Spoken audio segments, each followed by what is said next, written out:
Praise the lord. మన రక్షకుడు పరిశుద్ధుడు యేసుక్రీస్తు వారి మహిమ కలిగిన నామమున ఈ రోజున విశ్రాంతి దినమందు దేవుని వాక్య ధ్యానమునకు ప్రతి ఒక్కరికి మన రక్షకుని పేరట ప్రైజ్ ద లార్డ్. దేవుని వాక్యం అనేది మనుషునికి ఊపిరి లాంటిది. ఈ ఊపిరి అనేది తీసుకునేటువంటి వాళ్ళు తీసుకుంటూనే ఉంటారు. దేవుడు నిజమని దేవుని గురించి సాక్ష్యం చెప్తారు. దేవుని అంగీకరించినటువంటి వారేమో ఈ దేవుడు లేదు ఏం లేదు అని చెప్పినని అజ్ఞానంతో పోయి జీవితాలలో ఏం చేసుకుంటారంటే ఊపిరి లేకుండా చేసుకుంటారు. అటువంటి దేవుని శ్రేష్టమైనటువంటి వాక్యం గురించి ధ్యానించుకుందాము. నిర్గమకాండము 32వ అధ్యాయము 16వ వచనంలో నుంచి ఈరోజు దేవుని వాక్యాన్ని చదువుకుందాం.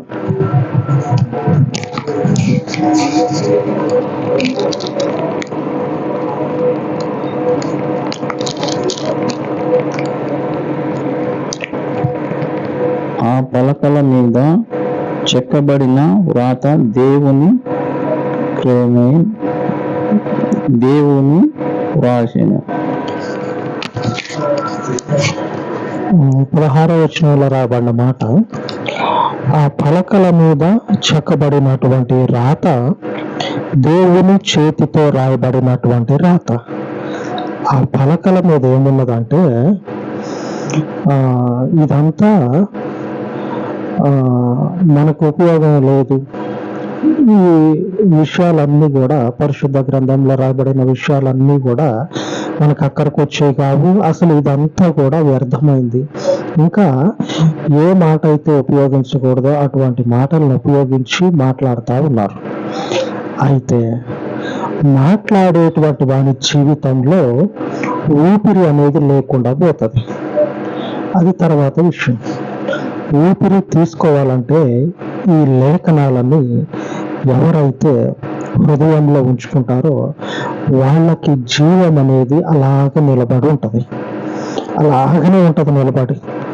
ఎవడు కూడా ఏ రకంగా కూడా ఏమీ చేయలేనటువంటి పరిస్థితులు ఉంటాయి. ఈ దేవుని చేతి రాతతో రాయబడినటువంటి ఈ లేఖనాలు మన జీవితానికి సంపూర్ణమైనటువంటి భద్రతను తీసుకొని వస్తాయి. ఆమె సంపూర్ణమైనటువంటి దేవుని కాపుదలను తీసుకొని వస్తాయి.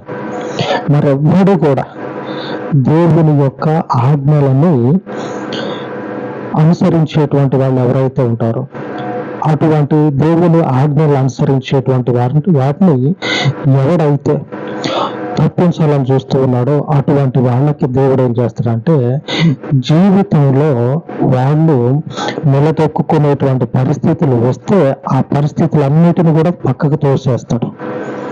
ఈ జీవము కలిగినటువంటి వాక్యాల చేత మాత్రమే మనుష్యుడు నిలబడతాడు అని లేఖనాలు చెప్తా ఉన్నాయి. మరెవడైనా సరే ఈ వాక్యాలని అనుసరించేటువంటి వారిని తప్పించడం అనేది సాధ్యం కానటువంటి విషయాలు, సాధ్యం కానటువంటి పని. అది దేవునికి విరుద్ధంగా ఉన్నటువంటి వారు ఈ మార్గం మందు ఉన్నటువంటి వారిని ఎవరైతే ఉన్నారో అటువంటి వారిని తప్పించడం అనేది జరగని పని. ఎందుకంటే ఈ లేఖనాలు ఆకాశంలో నుంచి దేవుని మనుషులకి అనుగ్రహించబడతా ఉన్నాయి. చదువుకున్నటువంటి వాళ్ళే, అది కూడా పెద్ద పెద్ద చదువులు చదివినటువంటి వాళ్ళే ఆత్మహత్యలు చేసుకుని చచ్చిపోతా ఉన్నారు. పెద్ద పెద్ద చదువు లేక, తెలివి లేక ఇట్లా ఉన్న వాళ్ళ గురించి చెప్పుకుంటే చిన్న విషయం. అది పెద్ద చదువులు చదివి మంచి స్థితిలో ఉన్నటువంటి వారు చనిపోతా ఉన్నారు, ప్రాణం తీసుకుంటా ఉన్నారు. అటువంటి వారి జీవితాల్లో దేవుని వాక్యము కనుక్కున్నట్లయితే పరిశుద్ధాత్మ దేవుడు ఏం చేస్తాడంటే బలపరుస్తాడు. దేవుడు జీవింప చేయగలిగినటువంటి ఆయన వాక్యాన్ని పంపించి వారిని బలపరుస్తాడు. ఎవరైతే ఈ లేఖనాలని దేవుడిచ్చినటువంటి వాక్యాన్ని హేళన చేస్తూ ఉంటారో అటువంటి వారి జీవితాలకే దేవుడు ఏం చేస్తాడంటే కని విని ఎరిగినటువంటి అవమానాన్ని తీసుకొచ్చి పెడతాడు. వాళ్ళు ఊహించరు. దేవునికి విరోధంగా పోతే వాళ్ళకు వచ్చేటువంటి దేవుని శాపం అనేది వాళ్ళు ఊహించరు. ఇప్పుడు బయట ఉన్నటువంటి వాళ్ళు, అన్య జనాంగంలో ఉన్నటువంటి వారు ఎవరైతే ఉన్నారో అదే చేస్తా ఉన్నారు, బురద చల్లుతా ఉన్నారు. ఎన్ని రోజులు దేవుని మీద బురద చల్లితే అన్ని రోజులు దేవుడు చూస్తూ ఊరుకోడు. అన్ని రోజులు దేవుని ప్రజల విషయంలో కూడా దేవుడు ఏం చేస్తా ఉన్నాడు అంటే, చూసిన అన్ని రోజులు దేవుడు చూస్తాడు.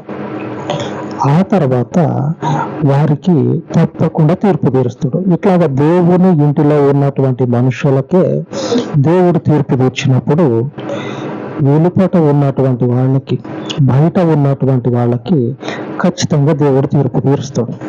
ఆమేన్. ఖచ్చితంగా తీర్పు తీరుస్తాడు. అయితే ఈ దేవుని వాక్యాన్ని, దేవుని చేతి రాతతో రాయబడినటువంటి ఈ నిబంధన వాక్యాలను అనుసరించేటువంటి వారి జీవితము ఎలాగవుతుందంటే, వాళ్ళ జీవితానికి ఆలోచన చేసినా సరే బలాన్ని పొందుకుంటారా అని అనుకుంటే పొందుకోరు అనే చెప్పాలి. అటువంటి వాళ్ళ జీవితాల్లో ఆకాశం నుంచి దేవుడిచ్చినటువంటి ఈ జీవ వాక్యం ఏం చేస్తా ఉన్నదంటే, జీవాన్ని వాళ్ళు నిలదొక్కునేంత, వాళ్ళు ఆశీర్వదించబడేంత శక్తిని తీసుకొని వస్తా ఉంది. శక్తిని తీసుకొని వస్తా ఉంది. ఈ పలకల మీద రాయబడినటువంటి మాటలు శక్తి కలిగినటువంటివి. ఎట్లాగనో చూద్దాం. హెబ్రీయులకు రాసిన పత్రిక పేజీ నంబరు 206 పేజీ. హెబ్రీయులకు రాసిన పత్రిక 11వ అధ్యాయము 12వ వచనం నేను చదువుతా చూడండి. హెబ్రీయులకు 11:12 వచనం.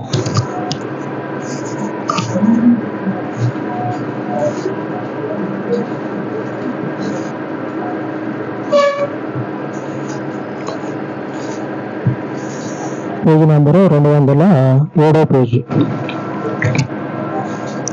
7 పేజీలోనే ఉంటది. 11వ అధ్యాయము 12వ వచనం. Page number 207.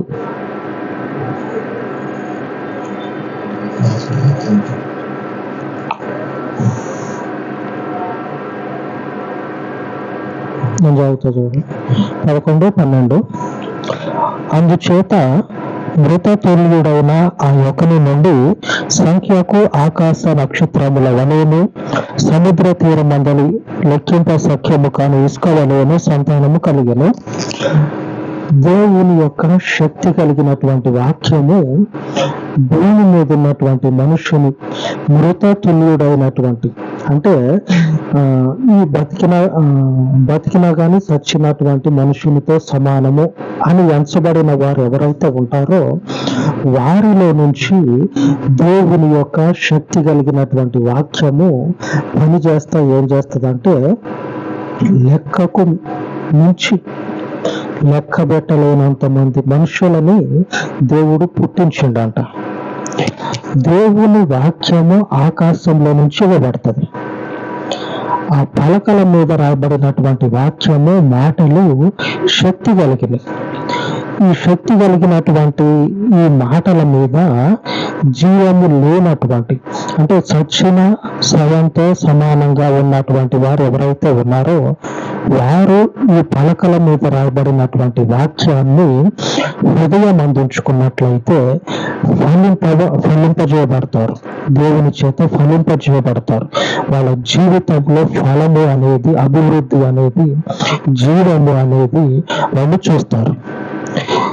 ఎక్కడ దేవుని శక్తి కలిగినటువంటి వాక్యము, ఎక్కడ లోకంలో ఉన్నటువంటి మనుషులు చెప్పేటువంటి మాటలు. దీనికి ఆ పలకల మీద రాయబడినటువంటి పవిత్రమైనటువంటి మాటలకి మనం మాట్లాడితే రెండు కూడా అసలు దేవుని వాక్యం గురించి మాట్లాడినప్పుడు మనుషుని యొక్క మాటని దేవుని వాక్యంతో పోల్చడానికి అవకాశమే లేదు. ఆకాశంలో ఉన్న దేవుని మాట ఎక్కడ, భూమి మీద ఉన్నటువంటి మనుషుని మాట ఎక్కడ? కనుక దేవుని యొక్క వాక్యం ఏమి చేస్తుందంటే దేవుని యొక్క జీవము కలిగినటువంటి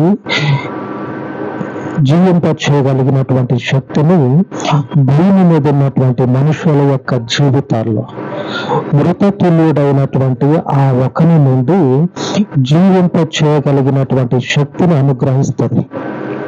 ఆ వాక్యానికి ఎంతటి శక్తి ఉన్నదో ఒకసారి గ్రహించండి.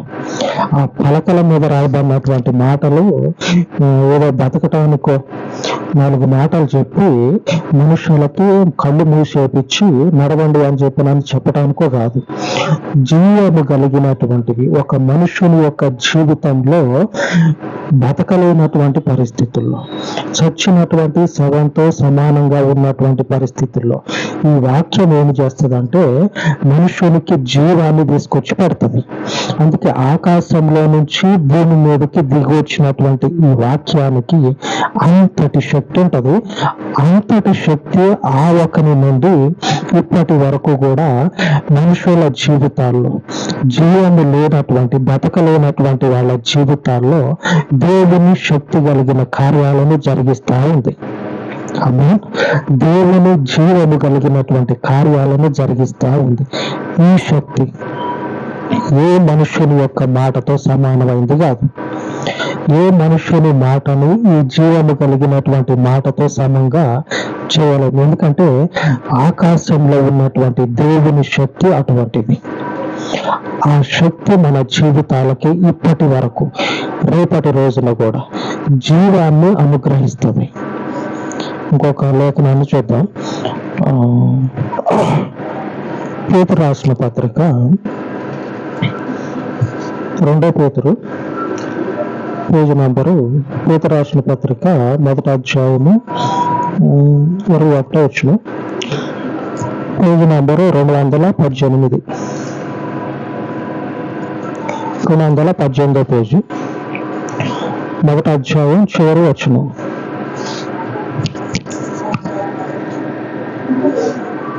మొదటి అధ్యాయం చివరి వచనం నేను చదువుతా.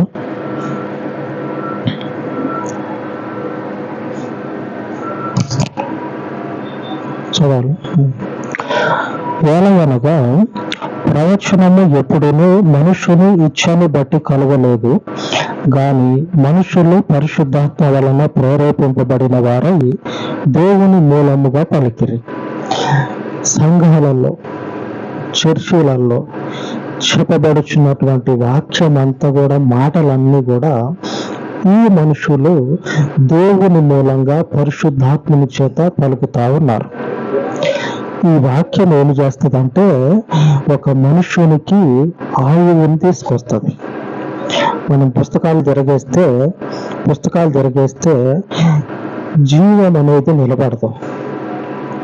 పవిత్రమైనటువంటి వాక్యం అనేది మన హృదయంలో నిలుపుకుంటే జీవం అనేది నిలబడుతుంది. మొదట్లో చెప్పుకున్నట్లు పెద్ద చదువులు చదివినటువంటి వాళ్ళే ఎన్నో పుస్తకాలు చదివేసి ఉంటారు. అంత చదువులు చదివి ప్రాణాలు తీసుకుంటా ఉన్నారు. ఏ చేతులతో పుస్తకాలు తిరిగేశారో అదే చేతులతో ప్రాణాలు తీసేసుకుంటా ఉన్నారు. అది కూడా మనకు తెలిసినటువంటి పద్ధతుల్లో కాదు, కొత్త పద్ధతులు. ముఖానికి ప్లాస్టిక్ కవర్లు చుట్టుకొని ఘోరమైనటువంటి ఆలోచనలు అవన్నీ. ఎందుకు అంత ఘనంగా బలహీనమవుతా ఉన్నారంటే దేవుని వాక్యానికి చోటిచ్చినట్లయితే దుష్టుని సంబంధమైనటువంటి ఆలోచనలు అనేవి ఈ దేవుని వాక్యము చేత కొట్టివేయబడతాయి, నరకబడతాయి.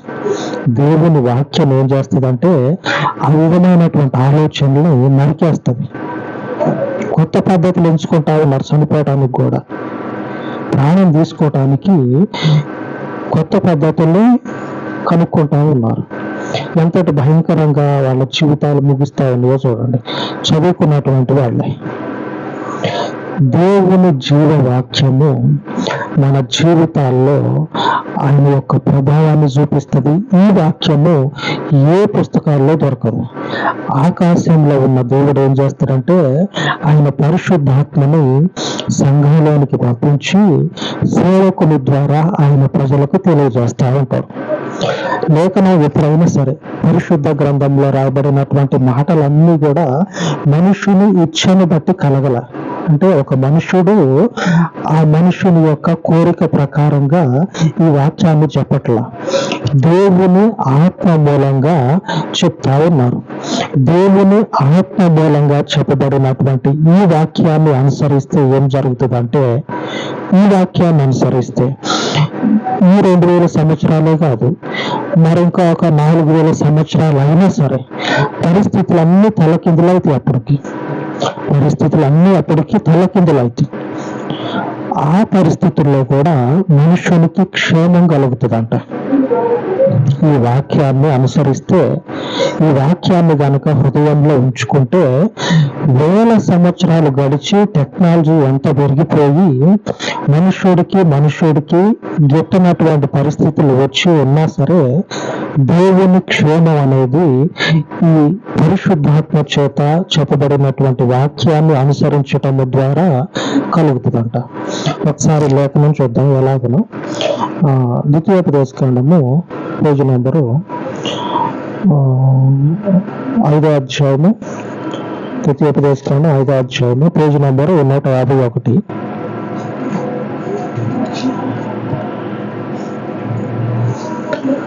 ఐదో అధ్యాయము 29వ వచనం, పేజీ నెంబరు 151.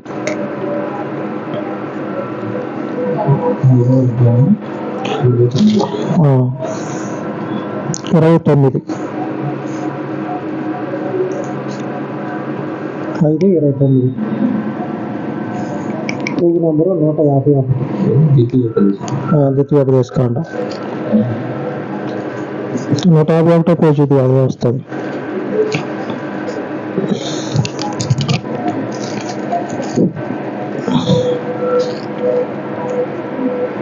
నేను చదువుతా చూడు. 151 పేజీ 5:29 వచనం. వారికి వారి సంతానమునకును నిత్యమును క్షేమము కలుగునట్లు వారు నా యందు భయభక్తులు కలిగి నా ఆజ్ఞలన్నిటినీ అనుసరించు మనస్సు వారికి ఉండిన మేలు. నిత్యము కూడా క్షేమం. ఎప్పటికీ 2000 సంవత్సరాలైనా, 4000 సంవత్సరాలైనా, మరొక 6000 సంవత్సరాలైనా, ఎప్పటికీ కూడా మనుష్యునికి క్షేమాన్ని దేవుడు కలగజేస్తా అని చెప్తా ఉన్నాడు. ఎప్పుడంటే ఆయన ఆజ్ఞలను అనుసరించేటువంటి మనస్సు ఉన్నటువంటి వారికి. దేవుని వాక్యాన్ని అనుసరించాల. ఈ వాక్యము పేతురు రాసినటువంటి పత్రికలో మనం చదువుకున్నాం కదా. మనుషుడు ఇచ్చని బట్టి కాక దేవుని ఆత్మ చేత ప్రేరేపించబడి దేవుని వాక్యాన్ని చెప్తా ఉన్నారు. ఈ ఆజ్ఞలన్నీ కూడా ఎవరైతే అనుసరిస్తారో వారికి ఏం కలుగుతుంది అంటే నిత్యము కూడా క్షేమం కలుగుతుంది. ఎప్పటికీ క్షేమం ఉంటుంది. ఇప్పుడు చూడండి, ఏ దేశం అని లేదు, గల్లీ అని లేదు. ఈడ స్ట్రీట్ కాలనీ మొదలుకొని దేశాల వరకు మనిషికి పడనటువంటి పరిస్థితులు ఉన్నాయి. కాలనీలో ఉన్నటువంటి మనుషులు మొదలుకొని అక్కడెక్కడో దేశాల వరకు కూడా విపరీతంగా ఏమైపోతా ఉన్నదంటే ఈ మనుషుల మధ్యలో అలజడ అనేది రేగుతా ఉంది. వాళ్ళకి సమాధానం అనేది కలగట్లా. ఇంకా 1000 సంవత్సరాలు గడుస్తూ ఉంటే 1000 సంవత్సరాలు ఇంకా భయంకరం అయిపోతాయి. కానీ దేవుని యొక్క లేఖనాలని హృదయం అందించుకుంటే నిత్యము కూడా క్షేమం కలుగుతుంది. ఆయన ఆజ్ఞలని అనుసరించేటువంటి మనస్సు ఉండాలి. అబ్రహాం అనేటువంటి మనుషుడు దేవుని వాక్యాన్ని అనుసరించాడు. మృతతుల్యుడు అంటే చనిపోయినటువంటి స్థితిలో ఉన్నటువంటి ఆ ఒక్క మనుషుడు దేవుని వాక్యానికి లోబడి ఆ వాక్యం మీదనే నడుచుకుంటా పోయాడు. జీవితం అంతా కూడా వాక్యం మీదనే నడుచుకుంటా పోతే ఆ మనుషుని జీవితంలో దేవుని ఆశీర్వాదం కనపడతా ఉంది. ఈ వాక్యానుసారమైనటువంటి జీవితాలకి దేవుని నెమ్మది ఉంటుంది. నెమ్మది లేనటువంటి జీవితాలకి దేవుని వాక్యము చాలా అవసరం. ఈ వాక్యము మన జీవితాల్లోకి దేవుని యొక్క కృపను అలాగనే క్షేమాన్ని తీసుకొచ్చి పెడుతుంది. ఈ వాక్యము చేత అంటు కట్టబడాల, ఈ వాక్యము చేత జీవితం అనేది కట్టబడాల. ఇదే వాక్యము చేత హృదయాలు అనేవి దేవునిలో స్థిరపడినట్లయితే, హృదయం అనేది దేవుని వాక్యము చేత స్థిరపడినట్లయితే ఏం జరుగుతుందంటే వారి జీవితానికి క్షేమాన్ని దేవుడు తీసుకొస్తాడు. ఎక్కడికి పోయినా సరే క్షేమం అనేది ఉండదు. ఇందాక విన్నారు కదా, చదువుకున్నది ఎందుకు? క్షేమం, మంచి బతుకుతారని చదువుకున్నారు. మంచిగా బ్రతకటం పోయి కొత్త కొత్త పద్ధతులతోటి ప్రాణాలు తీసుకుంటా ఉన్నారు. ఆ చేతులతోటే పుస్తకాలు తిరిగేసి అదే చేతులతోటి భయంకరంగా జీవితాలను ముగించుకుంటా ఉన్నారు. దేవుని జీవ వాక్యము ప్రాణాలకు నెమ్మదినిస్తుంది. ఈ వాక్యము చేతనే జీవితం నిలబడాలి. కానీ ఈ వాక్యము చేతనే మనము నిలబడినట్లయితే ఎవ్వరు కూడా కదల్సినటువంటి స్థితిని పొందుకుంటాం. దేవుడు తన వాక్యాన్ని దీవించును గాక. ఆమేన్.